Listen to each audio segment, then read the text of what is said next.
So I'm going to talk about AI-led GTM, and where this is coming from is more along the lines of one of the most underutilized, ignored ways to leverage AI specifically for go-to-market is accelerating and multiplying the team with assistants and agents versus replacing them. And kind of the question I have for everyone is like, who wants to be replaced? Is anybody raising their hand right now? No, you want to replace part of what you're doing to become superhuman, right? And so one of the things I want you to think through is look at how much time, money, and energy you've spent if you're a leader developing your team. And my question is like, why do we need to replace all of them now? And don't get me wrong, there's a lot of opportunities for augmentation with job or role or specific function replacement, but the opportunities for augmentation are instant and the results are immediate. And so kind of like what Tom Brady mentioned in one of his talks as he was closing things up is, you know, one of the reasons why he was so successful is because he didn't go for a 60-yard touchdown every single time, right? He took what was underneath to get down the field and score methodically and basically level up consistently. And that's the way I look at leveraging this so that you can get a 20 to 40% lift in only 60 days. So here's what I'm going to do is if we look at this and kind of my question for you, and this is another reframe that I want you to think through is like, all right, if you have the ability to instantly increase the capacity team by 20%, let's just say 20% on the low end over a 2-month period, what do you think that would do for revenue? What do you think that would do for profit? What do you think that would do for cash flow? And what do you think that would do for team morale, right? So those are the 4 things that I've been blown away with in terms of the feedback I've got from clients I'm working with. I'm going to go through like the macro concepts, and then I'm going to get into the micro. So I'm actually going to show you some examples of assistants and agents and how I use them. This is basically the patterns that I looked at with companies that I've been working with. One company is basically last year grew from 35 million to 70 million, on path to double that again to 135 million. Another went from 15 million to 30 million and is looking to do it 60 this year. They're bootstrapped. And I've worked with a lot of PE-backed companies like Thoma Bravo, Insight, Platinum Equity, KKR, et cetera, in terms of the fund portfolio. So let's get into the details. I want to show you real-world examples so that you have some ideas. I'm going to even walk you through the outputs of some of the agents that we had as we go through this, okay? So let me share screen and we will get rocking. All right, I keep excited to be the closer, Melanie. You didn't tell me that. It's like super cool. All right, here we go. All right, no, hold on. Stop sharing my screen. I think I hit the share system audio on accident. I don't want to do that. Let's see if I try it again. All right, and I should be able to look at my chat now. So I will still need your assistance, but I'm going to have this roll in. All right, here we go. So what we're going to do here is I'm going to walk you through some examples because that's one of the best ways that I've learned in terms of executing this. And I always like to look at results first versus shiny tools or features. And because that's the way I drive things, right? And at the same time, I recommend any kind of AI solution should be driven around like what's the KPIs or outcomes you want. And then basically look at the tool or model selection on top of that. And then the exit path. So we're going to go over through that kind of step by step. So here's an example. Fred, I love Fred. He's the chief commercial officer at Stage 22. And one of the things that we did is we rolled this out to his entire go-to-market team. And he's one of the organizations I mentioned earlier on that doubled in size last year. Talked about it on my podcast as well, the Scale Up Show. At the same time, path to double again this year. And one of the things that they did was they multiplied effectively their team by 20 to 40%. On top of it, too, they were having junior reps close the largest deals of the year, which I thought was amazing. And then at the same time, team morale went through the roof, okay?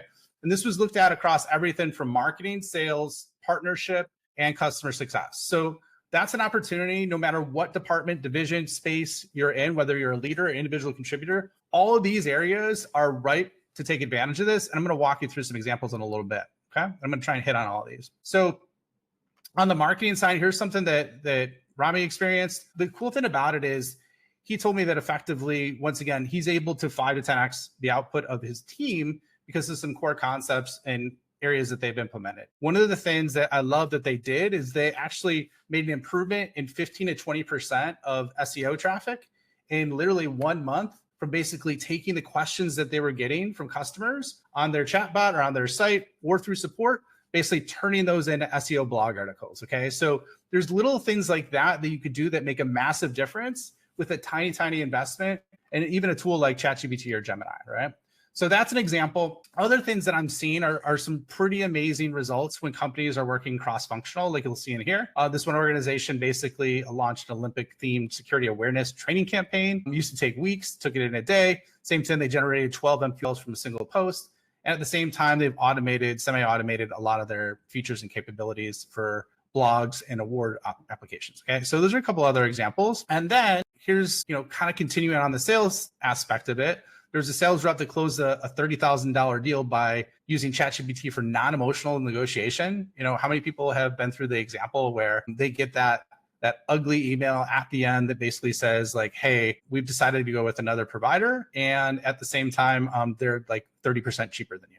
Okay. That was the example he used it in, used ChatGPT to help overcome those opportunities and at the same time win the deal. And a lot of these, what you'll see is there's really simple ways that you could filter some of this into assistants for the repeatable activities, or even using agents and assistants combined. So I'll show you some of those in a little bit. I'm going to keep going through a few of the rest of these because I want to leave some time at the end of the session as well. This was one of the things, if you're looking to amp up your team, there's so many cool things you could do as a CEO with this. I nerd out on this repeatedly. So, okay, unhealthy. All right, keep dropping them in there. Okay, here's one of the things from a leadership perspective, right? I saw the CEO on there, so I'm like, I got to share this. How many people know Brandon Taylor? Does anybody know Brandon Taylor? He's a member of the community as well. Give me a Y in the chat if you know him. Maybe you don't, or if you've heard of him, okay? So I met him at Pavilion GTM last year, and he was really looking to spend more time with his family. And so there's opportunities as a leader to free up 5 to 10 hours a week by using the PhD reasoning models, especially with O3 that was launched, whether it comes for strategic planning, evaluating your team, communicating up and down, and then once again, you could put those in assistance as well. All right. I'm going to finish up this part and I'm going to start getting into tacticals. We have some other examples. And then if we go down to the individual contributor level, these are other areas that I wanted to highlight. Basically, folks are taking the jolt effect, reverse engineering lost deals, and then using those tactics and strategies to close them. And at the same time, I love this example. One of the enterprise top sales reps at this organization basically used O1 preview, which is now O3, to do the manual work of 2 to 3 people in minutes for a complex like custom pricing strategy for an enterprise client. So the sky's the limit for this. And the reason why I wanted to show you that is because this is what's going to feed into these two areas. So with ChatGPT, we look at projects versus custom GPTs. And by the way, folks, throwing this out there, I just mentioned this to a CRO I was working with earlier today, is one of the reasons why I focus on ChatGPT. I want to highlight this because there's a lot of randomness across the LinkedIn sphere about this, okay? So ChatGPT projects are good. They're not all bad just because they're not a custom GPT. And the 3 things I want to call out are these areas. Model availability, okay? Model availability means you have a wider range of the more like enhanced models than you do with only a custom GPT. This was one of the things. I'm in the OpenAI private forum group, and I said, hey, why don't you give the PhD reasoning to GPTs, okay? I didn't get an answer, but I'm going to keep pushing it until I do. So at the same time, the other areas are, if you think of projects, these are only for you. You can't share these with teammates as of right now, but they're also good as like an organizational drawer. I'm going to show you what these visibly look like in the tool in a second. At the same time, though, custom GPTs, you can integrate these into other applications. Now, I'm not only working with ChatGPT, but there's other capabilities like Copilot or Claude or Google Gemini, and they all have kind of different variations of this. I focus typically on ChatGPT because they're usually 3 months to 6 months ahead of the other providers. It doesn't mean the other providers aren't good and they're catching up fast, but that's why I'm going through this specific example. The other thing, like I said too, is custom GPTs are shareable and distributable, okay? And that's internally or externally. All right, so those are a couple areas I just wanted to highlight along those areas. Let me actually show you an example of what that means specifically in a function. So if we're looking in ChatGPT, you see all these projects over here?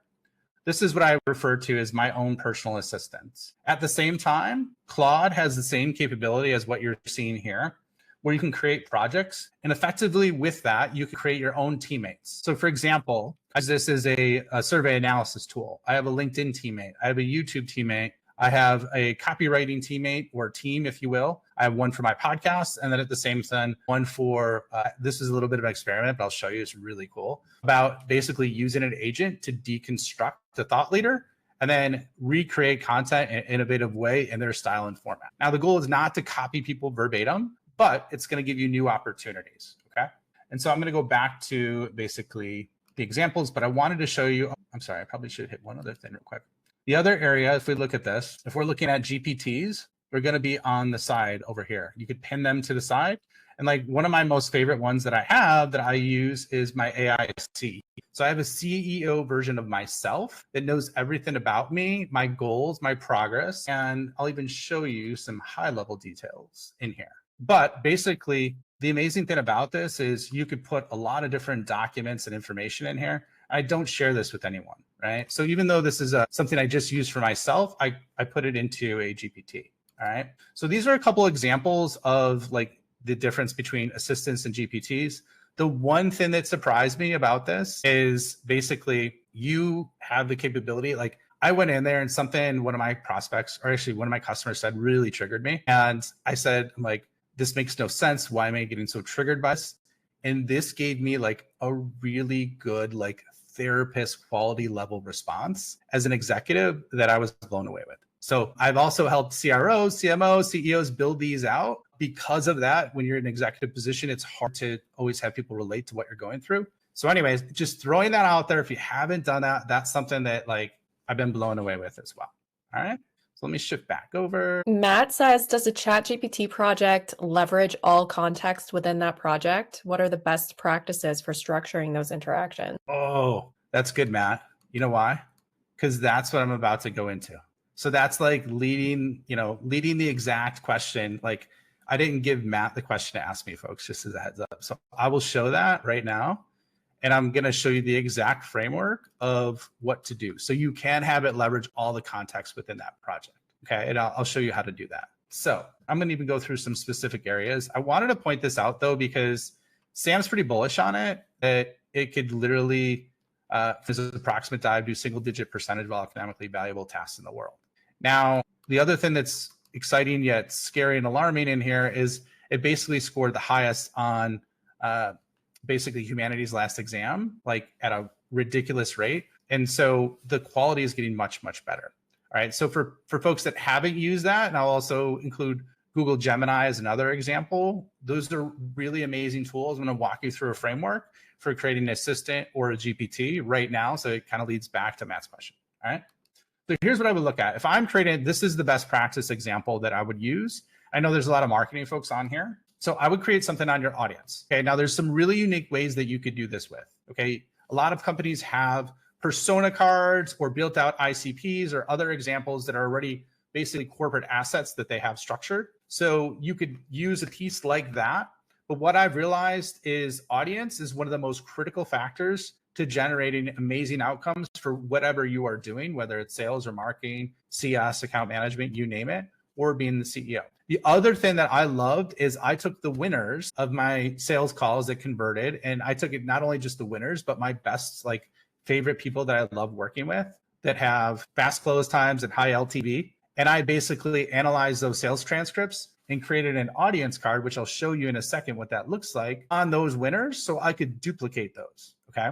So I just want your wheels turning so you understand what's possible there. The next part that I look at when building an assistant or a GPT, and you could do this with agents, and I'm going to link where agents come in with this, is in this case, we have marketing, right? So you could do specific tasks. What I mean by that is like, I need to create a landing page. So you could use OpenAI, and I'm going to show you all examples of this soon. So this isn't going to be all theoretical, but I'm bridging the gap. You could use examples of like, okay, identify a 50-page report on the best practices of building on a landing page. And then you could infuse that into basically an assistant or a GPT. So you're using the agent to create the training data on the jobs and expert side, and then filtering that in with your audience. And what you're going to do is start stacking other training data in there. Okay. So for example, there's the expert training data. There's Seth Godin here on the left. There's Gary Vee on the right. You could basically reverse engineer their social content, their content strategy, their key frameworks. And the way that you do this at scale really fast is you could use it with a deep research agent, whether it be in Google, which is unlimited, or you could use it in ChatGPT, which you have a limited of 10 uses per month, or I think it's 12 uses per month now, for a plus user or a Teams user, or 120 uses for a basically a pro user, which is the $200 a month version. Next step that I would recommend is, or do you have the capabilities to do, is not only do you have the ability to reverse engineer frameworks from thought leaders. And it doesn't need to be people just on social media. It could be authors. It could be a lot of different examples. But you could reverse engineer brands. So, and I'm going to show you this one for Apple. I reverse engineered their entire brand, and it includes everything from their visual branding board to their copy to their typography, all those different examples in like a 50-page doc that I could start to emulate if I wanted to do that in my content, my creation, my messaging, my POV, anything. So we got our audience, we got our jobs or tasks, and then we got experts. All right. So what that leads to is this next one is innovation. Now, the beautiful thing that happens when working with these GPTs or assistants is if you stack these three examples, audience, jobs, experts, you could start to generate new things at an insane rate. Okay. And this is what Steve Jobs actually nobody knows about. And sometimes it's funny, I was at the CMO summit. I was sitting at a roundtable with about 5 different CMOs. And one of the things that they said is, I'm like, hey, you could reverse engineer this. You could reverse engineer Apple's brand. And they're like, I don't feel good about that. Like, that's like, they felt dirty, right? And I'm like, here's the thing. Like, innovation comes from combining 2 different things in different areas. An example of that would be ABT, which is a company out of Chicago. And they basically infused, it's like blowing up one of the most amazing electronic stores that blows Best Buy away, which sounds like Best Buy. But they have Vegas type hospitality in an electronic store. So think of those combinations, right? That's the same thing that we're going to do here. I'm going to walk you through some of the examples of these outputs. So I'm going to show you my audience guide, right? So this is something that I created, and I basically had it reverse engineered. Now, you could use, actually, let me ask this. How many people have used O3 before? We have some pretty savvy users that use agents. Here's what I'd say. It takes a little bit of time, but you got to be patient with it. But you could basically throw sales transcripts in here and create this training data. So I have this everything from core voice and tone, attributes, language styles, writing do's and don'ts, content structure, preferred formatting, this communication style, and all these different areas, right? Content themes, framing, content examples. So these are all taken from actual calls. So you can reverse engineer the language of your customer, and then you can infuse that to create content, enablement, messaging, any kind of detail that you want, right? Now, here's what I did with Apple. Do you all want me to show you the Apple one? People typically love the Apple one. And I could go crazy on this one, but I could show you the Apple. Let's do this. I'm going to show you the exact example. I'm dumping around to different accounts while I'm looking at this so you can see it. All right. I'm going to show you the exact example. I'm pulling it up here. I will show you different areas. Do you want to know how to prompt to create this training data from Apple? How about maybe we start there? That might even be better. I think we should do that. Okay. Well, I'm going to do that. I'm going to show this to you right now. One of the simplest things you could do to prompt ChatGPT is this example. And you know what? I could drop this in the chat if you want. I know everybody's like prompt hoarders, if that's even a word or a thing. I should get like a license plate that says that. I have dreamed in prompts before. I don't know if anybody else has, but okay. Kind of sad, but true. All right. So here's what I did. The good thing about the bad thing about OpenAI's deep research is effectively you only get 10 shots. You only get 10 at bats, right? If you're using not a power user like me, right? But what you could do, and I found the best way, is to identify what your goal is. And then you could use a verbal tool like Whisper, where you just speak what you're thinking, or you could type it out. So I typed this out and I asked 3 to create a prompt for me for deep research. Okay. And this is very, very simple, right? It wasn't super complex. And what you can see here is it basically wrote this out. So I'm going to put this in the chat. Are you a prompt? What's that? Who said are you a prompt? Darn it. It's too long. Okay. Well, we'll do something. Maybe I'll drop it. Hit me up if you want it. And I also have a gift for you at the end if you stay till the end as well. What's this poll? Melanie, are you a prompt? Is that a joke? I don't know. Maybe are you a prompt hoarder or designer? Prompt hoarder. Okay. It cut off on my end. So it just says, are you a prompt? And I'm like, okay, this is fantastic. All right. So anyways, this is the prompt it created for Apple's visual style guide. Now, as you know, I said visual style guide, but it's got everything from like logo variations, positional guidelines, do's and don'ts, color palettes, typography, right? Now, I'm like, hey, I want to rewrite this as a prompt template so I can blow away a top 1% CMO, right? So I had him rewrite it, him or her or it, right? And it's much deeper and richer. So sometimes the best ways to do this are to effectively really go deep on this and iterate back and forth, as you can see what I'm doing here. So then when you launch this into deep research, you get amazing output. And as you can see, I went through multiple areas. I added like key phrases and copywriting principles. Okay. This is a deep level of nerdery As you can see, I'm going to show you the output, but this is like how, this is just the prompt. This isn't the output. This is just the prompt. All right. And now here's my ultimate tip. One of the simplest things to do, and I tell my clients this all the time, is tell after it's done, whatever output it said is make it 10x better, more impactful, more visually stimulating, and you'll be impressed with the level of results that it comes up with. That's all you have to say is once it creates a prompt for you or an output, say, make it 10x better, right? Make it 10x better. Really good tip. Okay. So now this is what it created. This is the final winner. And it's got the brand overview, logo usage, color palettes, custom typography, imagery, implementation. It actually gave prompts and key phrases, copywriting, data-driven insights, brand resilience, and then final deliverable. Okay. So that is the example of what I gave deep research. Now, all I did is I dropped that in here then. I went to deep research, executed that, and it created a massive doc and file for the outcome here. Now, I'm not going to show you this whole thing. I'll actually show you in a Google Doc so it's a little bit more digestible or from a visual standpoint. But as you can see here, this is like the table of contents. It goes through all these different areas specifically on Apple. So if I wanted to basically have Apple and Tesla make a brand baby, I could mix those two together and create a new brand innovation just from that. Put that in as an assistant or agent, and then start to generate content, ideas, output from that. Okay. I know I'm really hammering home the outputs of like the training content of how important that is, but that'll just give you an example of what it looks like.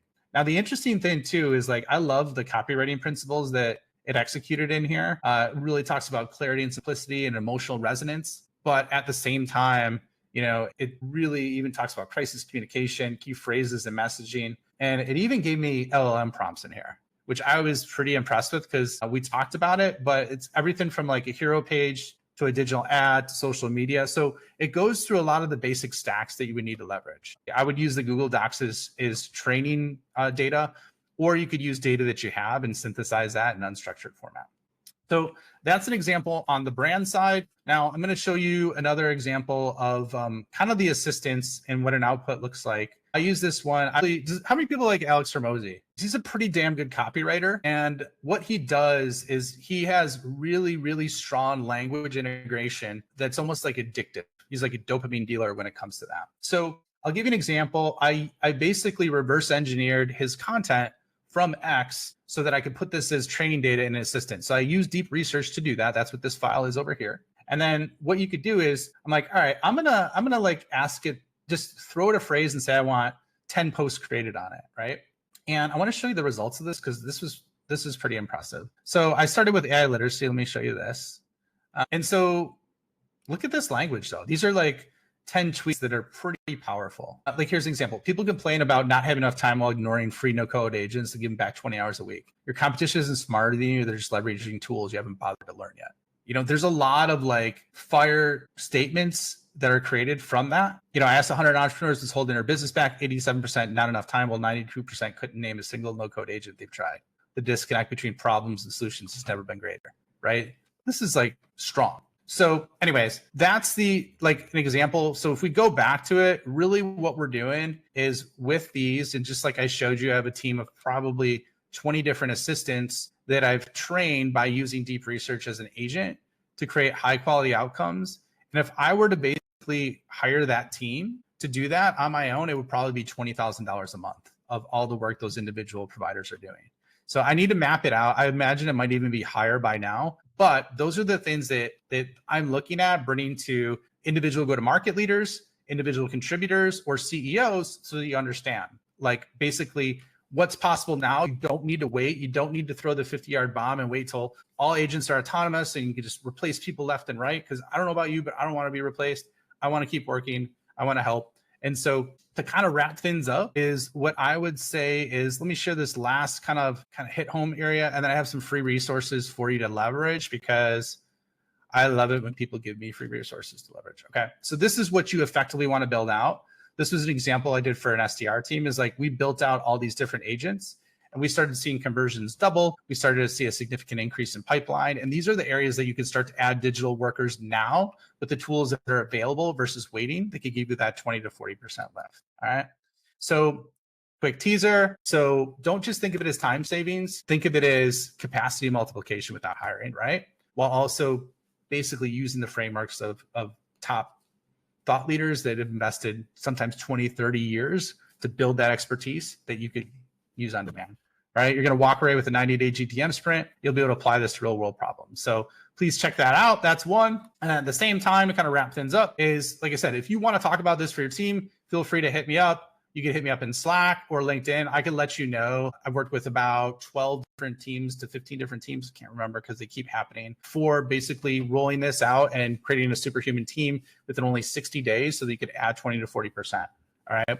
At the same time, if you don't have an AI strategy for your go-to-market plan, then this is something that I could talk to you about as well. So connect with me on Slack on that or LinkedIn. And then at the same time, I have a resource for you. So in conjunction with Captivate, I am working with Chris Gannon over there and his team, and we're doing an AI agent, an AI benchmarking survey. Prompts and use cases for go-to-market that I built. I think there's like 170 of them in there that you can literally use. And there's about 20 different cheat sheets that are built out in this resource just by answering that benchmark survey.